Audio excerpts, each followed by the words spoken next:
দেশে ফিরে রাজনৈতিক মানচিত্রটাই যেন একাই বদলে দিয়েছেন তারেক রহমান। দিন যত গড়াচ্ছিল তারেক ম্যানিয়ায়, ততই ফিকে হয়ে আসছিল আওয়ামী লীগের অস্তিত্ব। ঠিক এমনই এক সময়ে যখন নির্বাচনের আর মাত্র সপ্তাহ তিনেক বাকি, হঠাৎ দৃশ্যপটে আবির্ভাব ঘটল হাসিনা পুত্র সজীব ওয়াজেদ জয়ের। দীর্ঘ নীরবতা ভেঙে জয় স্পষ্টভাবে বলে উঠলেন, আমার মা ছাত্র জনতাকে হত্যা করেননি, আমার মা নির্দোষ। সামাজিক যোগাযোগ মাধ্যমে আওয়ামী লীগ সমর্থকদের অবস্থা পর্যবেক্ষণ করলে মনে হবে তৃষ্ণার্ত চাতক পাখি যেন বহুদিন পর বৃষ্টির দেখা পেয়েছে। দেশে রাজনৈতিকভাবে কোণঠাসা দলটির জন্য ঠিক এমন কিছুই দরকার ছিল। ভারতীয় সাংবাদিক শ্রীনিবাসন জৈনের নেওয়া সাক্ষাৎকারটি সজীব ওয়াজেদ জয় নিজের এক্স হ্যান্ডেলে শেয়ার করার পর থেকেই ভার্চুয়াল জগতে আওয়ামী কর্মীদের মধ্যে নতুন প্রাণচাঞ্চল্য লক্ষ্য করা যাচ্ছে। ওয়াশিংটন ডিসিতে বসে দেওয়া এই সাক্ষাৎকারে জয়ের কথাগুলো যেন দলটির জন্য এক পশলা অক্সিজেন। জয় স্বীকার করেছেন যে আওয়ামী লীগ সরকার আন্দোলনগুলোকে মিসহ্যান্ডেল বা ভুলভাবে মোকাবেলা করেছে। তবে তিনি জোর দিয়ে বলেন, তার মা শেখ হাসিনা কখনোই আন্দোলনকারীদের হত্যার নির্দেশ দেননি। সাংবাদিক জৈন যখন পাল্টা প্রশ্ন করেন, শত শত মানুষের মৃত্যু কি শুধু মিসহ্যান্ডেল শব্দের আড়ালে ঢাকা সম্ভব? জয়ের উত্তর ছিল বেশ কৌশলী। তিনি বলেন, শেখ হাসিনা যদি সত্যিই ক্ষমতা আঁকড়ে থাকতে চাইতেন তবে তিনি এখনো ক্ষমতায় থাকতেন। তিনি মূলত রক্তপাত এড়াতেই সরে দাঁড়িয়েছেন, কিন্তু পরিস্থিতি নিয়ন্ত্রণের বাইরে চলে গিয়েছিল।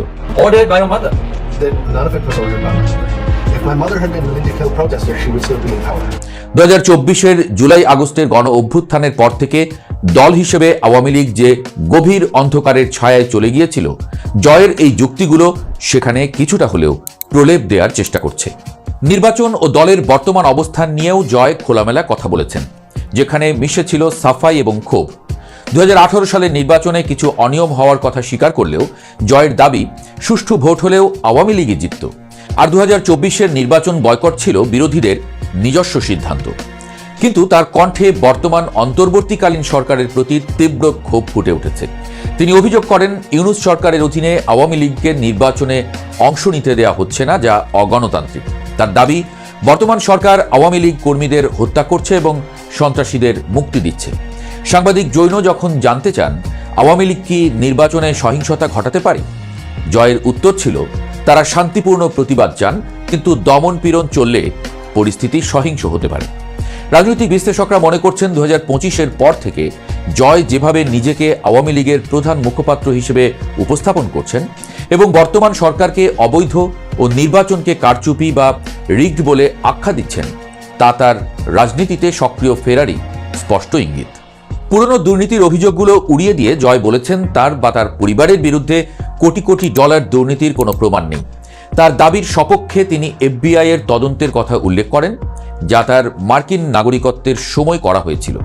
তবে দলের কিছু মন্ত্রীর দুর্নীতির কথা স্বীকার করে তিনি বলেন, সবাইকে সবসময় নিয়ন্ত্রণ করা সম্ভব হয়নি। সাক্ষাৎকার শেষে সাংবাদিক জৈনের মন্তব্য ছিল তাৎপর্যপূর্ণ। আওয়ামী লীগের শাসনামলে অর্থনৈতিক উন্নয়ন হয়েছে সত্য, কিন্তু ভুলও কম হয়নি। জয়ের পাল্টা যুক্তি, বর্তমান অবস্থা তো আরও খারাপ।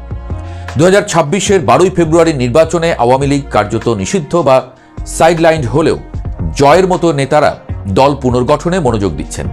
তারা এই নির্বাচনকে বর্জন করে একে রাজ্যাভিষেক বা করোনেশন হিসেবে অভিহিত করেছেন, যা তাদের মতে ইসলামিস্টদের ক্ষমতায় আনার একটি প্রক্রিয়া মাত্র। সাক্ষাৎকারে জয় নিশ্চিত করেছেন যে তার মা শেখ হাসিনা ভারতের নিরাপদে আছেন এবং দেশে ফিরতে চান, তবে বর্তমান পরিস্থিতিতে তা সম্ভব নয়। হাসিনা রাজনীতি থেকে অবসরের কথা ভাবলেও জয় মনে করেন, আওয়ামী লীগের ভবিষ্যৎ এখনও উজ্জ্বল এবং এটি দেশের সবচেয়ে বড় দল। 2025 সালের পর থেকে জয় আওয়ামী লীগের নতুন মুখ হিসেবে উঠে আসছেন এবং দলের প্রেসিডেন্ট হিসেবে তার নামও গুঞ্জন আকারে শোনা যাচ্ছে। তারেক রহমান যেমন দেশে ফিরে বিএনপিকে চাঙ্গা করেছেন, জয় চাইছেন প্রবাসে থেকেই দলকে নেতৃত্ব দিতে। তবে ইন্টারপোলের রেড নোটিশ এবং দুর্নীতির মামলা তার ফেরার পথে বড় বাধা। তবুও দলের অনুসারীরা মনে করেন, জয়ের মতো প্রযুক্তিবান্ধব নেতা আওয়ামী লীগকে আধুনিক করতে পারেন। তাদের দাবি, দেশের একটি বড় অংশের ভোটার এখনও আওয়ামী লীগকে সমর্থন করে, যা উপেক্ষা করার মতো নয়। এই শ্বাসরুদ্ধকর পরিস্থিতিতে রাজনীতির সমীকরণ আরও জটিল করে তুলেছেন প্রধান উপদেষ্টা ডক্টর মোহাম্মদ ইউনূস। সম্প্রতি তার দেওয়া একটি ইঙ্গিতবাহী বক্তব্য রাজনৈতিক মহলে ব্যাপক আলোচনার জন্ম দিয়েছে। প্রধান উপদেষ্টা বলেছেন, আওয়ামী লীগ যদি তাদের অতীতের কর্মকাণ্ডের জন্য সত্যিকারের অনুতপ্ত হয় এবং জনগণের কাছে ক্ষমা চায়, তবে জাতীয় পুনর্মিলন বা রিকনসিলিয়েশন সম্ভব হতে পারে।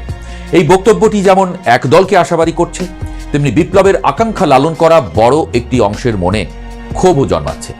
আওয়ামী লীগের ভেতরেও এটি নিয়ে দুই ধরনের মেরুকরণ তৈরি হয়েছে। এক পক্ষ মনে করছে রাজনীতিতে টিকে থাকতে হলে রিকনসিলিয়েশন বা সমঝোতার পথে হাঁটাই হবে বুদ্ধিমানের কাজ, কিন্তু জয়ের সাম্প্রতিক কঠোর সুর বলছে ভিন্ন কথা।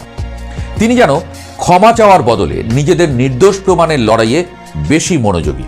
জয় বারবার বলছেন, সরকার ইসলামিস্টদের মুক্তি দিয়ে বাংলাদেশকে একটি ব্যর্থ ইসলামিক রাষ্ট্র বানানোর পথে ঠেলে দিচ্ছে। এই বয়ানটি মূলত আন্তর্জাতিক সম্প্রদায়, বিশেষ করে পশ্চিমা বিশ্ব এবং ভারতের সমর্থন পাওয়ার একটি ভূরাজনৈতিক কৌশল হিসেবে কাজ করছে। পশ্চিমা বিশ্ব ইতোমধ্যে একটি অংশগ্রহণমূলক নির্বাচনের জন্য চাপ দিচ্ছে।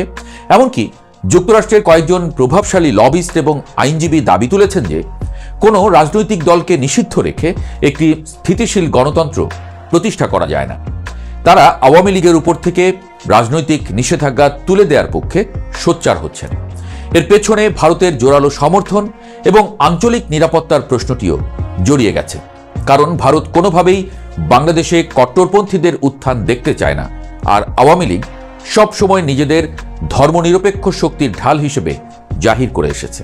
তবে মাঠের বাস্তবতা এখনও আওয়ামী লীগের জন্য বেশ প্রতিকূল। 15 বছরের শাসনকালে যে রেপ্রেসিভ পলিটিক্স বা দমনমূলক রাজনীতির চর্চা হয়েছে দেশে, তার একটা বড় ব্যাকল্যাশ বা নেতিবাচক প্রতিক্রিয়া এখনও জনমনে প্রবল। বিশেষ করে জামায়াতে ইসলামীর নেতৃত্বাধীন জোটের ক্রমবর্ধমান শক্তি এবং বিএনপির বিপুল জনসমর্থন নির্বাচন পূর্ব পরিস্থিতিতে আওয়ামী লীগকে কোণঠাসা করে রেখেছে। জয় অভিযোগ করেছেন, আওয়ামী লীগবিহীন নির্বাচন হবে একটি অ্যারেঞ্জড গেম, যা দেশের দীর্ঘমেয়াদী স্থিতিশীলতা নষ্ট করবে। সুইং ভোটার বা যারা কোনো নির্দিষ্ট দলের কট্টর সমর্থক নয়, তারা এবার নির্বাচনের ভাগ্য নির্ধারণে বড় ভূমিকা পালন করতে পারে। কিন্তু আওয়ামী লীগ যদি তার কৃতকর্মের জন্য অনুতপ্ত হয়ে প্রধান উপদেষ্টার দেওয়া রিকনসিলিয়েশনের প্রস্তাব গ্রহণ না করে, তবে আন্তর্জাতিক চাপ থাকা সত্ত্বেও তাদের মূলধারায় ফিরে আসা কঠিন হবে। একদিকে তারেক রহমান দেশজুড়ে বিএনপিকে সুসংগঠিত করে নির্বাচনের জন্য প্রস্তুত করছেন, অন্যদিকে জয় বিদেশের মাটিতে থেকে আওয়ামী লীগের অস্তিত্ব রক্ষার লড়াই চালিয়ে যাচ্ছেন। জয় স্বপ্ন দেখছেন 2027 বা 28 সালের মধ্যে পরিস্থিতি পুরোপুরি বদলে যাবে, শেখ হাসিনার সসম্মানে দেশে ফিরবেন এবং দল আবার ক্ষমতার কেন্দ্রে আসবে। কিন্তু এই স্বপ্ন পূরণ হবে কিনা তা নির্ভর করছে অনেকগুলো যদি এবং কিন্তুর উপর।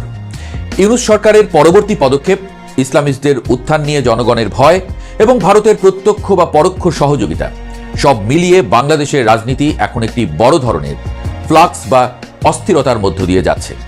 নির্বাচনের পর দেশ কি একটি স্থায়ী স্থিতিশীলতার দিকে যাবে, নাকি নতুন কোনো সংঘাতের সূচনা হবে, সেটাই এখন সময়ের সবচেয়ে বড় প্রশ্ন। তবে আপাতত জয়ের এই আবির্ভাব আওয়ামী লীগের ঝিমিয়ে পড়া কর্মীদের মনে যে আশার প্রদীপ জ্বেলেছে, তা অস্বীকার করার উপায় নেই।